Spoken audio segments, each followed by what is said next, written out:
संगठित अपराध के विरुद्ध पुलिस लगातार गंभीरता से कार्रवाई कर रही है और संगठित अपराध की इस कड़ी में पिछले दिनों जहां ड्रग्स के खिलाफ भी बड़ी कार्रवाई हुई थी, वहीं अवैध हथियारों के विरुद्ध भी पुलिस लगातार संजीदगी से इसके लिए प्रयासरत थी। और इस कड़ी में क्राइम ब्रांच को खासतौर पे एक बड़ी सफलता मिली, जिसमें कि एक सूचना पर एक व्यक्ति को पकड़ा गया 2-3 दिन पूर्व, और उसके पास से एक अच्छी सोफिस्टिकेटेड एक वेपन मिला, पिस्टल मिली, और उसके साथ एक मोटरसाइकिल भी मिली जो चोरी की थी।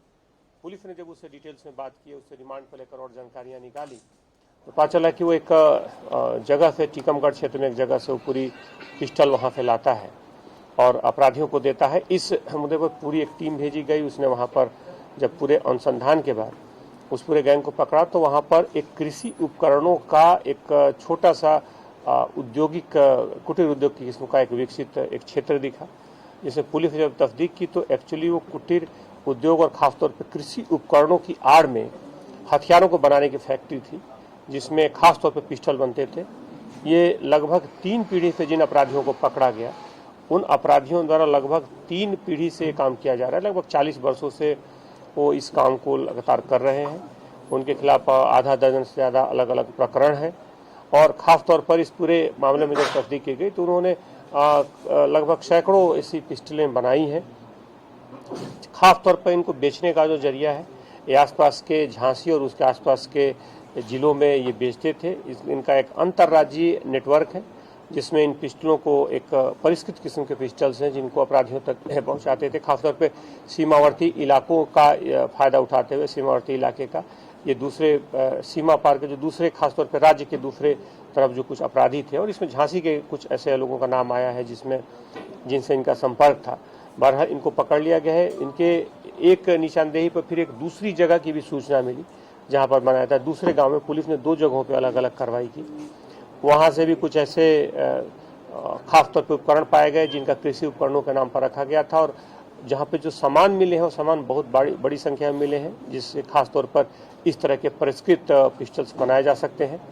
पूरी टीम को इसमें 30,000 रुपये के पुरस्कार से पुरस्कृत भी किया गया है। DCP crime additional CP Pankaj और पूरी टीम ने इसमें काफ़ी सक्रिय भूमिका निभाई है, और पूरी टीम को इसमें पुरस्कृत किया गया। हथियार अगर देखेंगे तो इसमें 5 हथियार मिले हैं। खासतौर पे एक पूर्व में मिला था, 4 और हथियार मिले हैं। लेकिन जो खासतौर पे वो उपकरण है, उपकरणों की संख्या काफ़ी, लेथ मशीनें मिली हैं 2, और लेथ मशीनें जो हैं वो परिष्कृत किस्म की हैं, उससे बड़ी संख्या में लगातार बनते रहे हैं। ये लगभग 30-40 वर्षों से है वहाँ पर।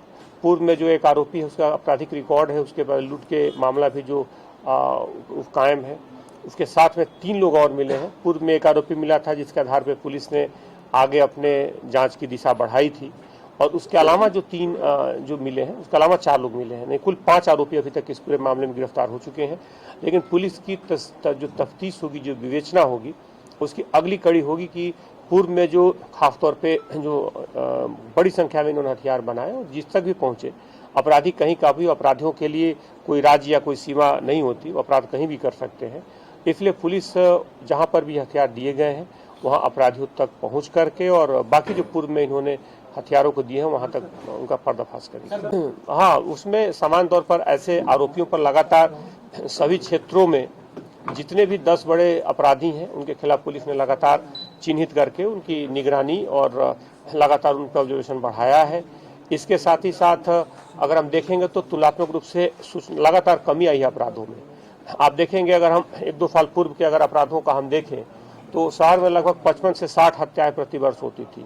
अभी पिछले 1-2 सालों में हत्याओं 35 से 36 के बीच में आ गई हैं प्रत्येक साल।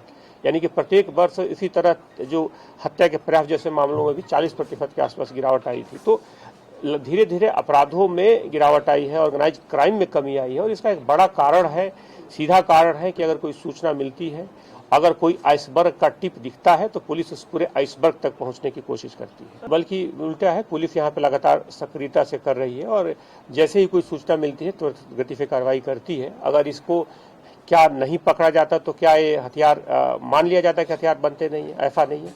अगर कोई सूचना आती है, अगर उसको आगे बढ़ कर के पुलिस कार्रवाई करती है, तो ये पुलिस की अपराधों के प्रति जीरो टॉलरेंस को दिखाती है कि अगर ऐसी कोई भी सूचना आएगी तो पुलिस इसकी तह तक जाकर कार्रवाई करेगी। फैक्ट्री में चूंकि ऐसे हथियार कोई खुली फैक्ट्री की तरह नहीं चल सकता, इसमें घर के ही जो सदस्य होते हैं 4 लोग मिलकर के इसका उत्पादन कर रहे थे, क्योंकि अगर बाहर के बहुत ज्यादा पैमाने पर होगा तो इसका जल्दी पर्दाफाश या आसपास के लोगों को भनक लग जाएगी।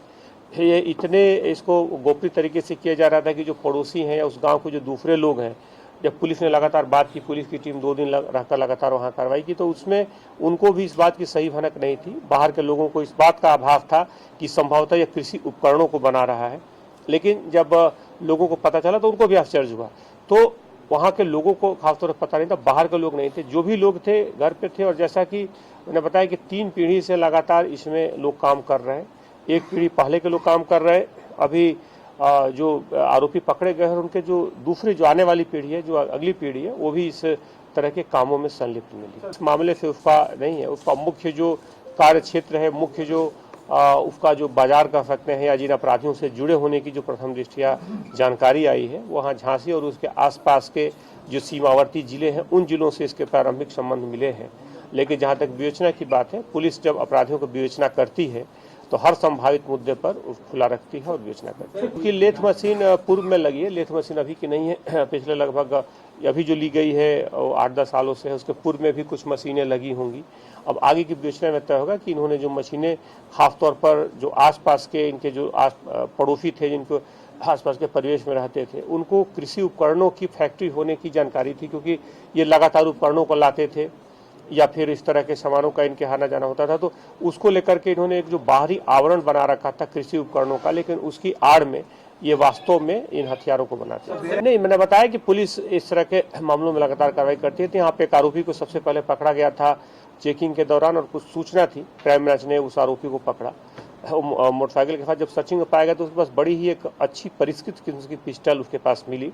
पुलिस ने जब उससे और तस्दीक की और उसके ओरिजिनेशन कहाँ से प्राप्त हुई है इस बिंदु पर जानने की कोशिश की, तो फिर उसके आधार पर आगे की कड़ियाँ जुड़ती गई और फिर अंततः वहाँ पहुँच करके जब टीकमगढ़ से इसकी पूरी जानकारी मिली और पूरी कड़ियाँ जब वहाँ जुड़ी, तो उसको लेकर के पुलिस ने इसमें आगे विवेचना की और इसके बाद इस बड़े कारखाने का पता। उसमें प्रथम दृष्टया जिन 4 लोगों की जो संलिप्तता है उन्हें बनाया गया आरोपी। बहरहाल आगे की कड़ी मैंने कहा कि इसमें किसी भी तरह का अगर कोई स्थानीय मदद है, किसी स्थानीय व्यक्ति की संलिप्तता है, इसके जो खरीदार है, इसके अगर कोई फाइनेंसर है, किसी तरह के अपराधियों से इनका संपर्क है, पुलिस इन सारे बिंदुओं पर, सारे मुद्दों पर जांच करेगी। मोबाइल की घटनाएं आई हैं, लेकिन पुलिस ने लगभग अधिकांश मामलों में पकड़ा है। जहाँ तक इसकी घटना है, लूट की घटना, उसमें कमी आई है, स्पष्ट रूप से उसमें कमी आई है। लेकिन ऐसे जो भी आरोपी खासतौर पर जेल से छूटते हैं, जमानत पर छूटते हैं, पुलिस की लगातार पुलिस उन पर निगरानी रखती है।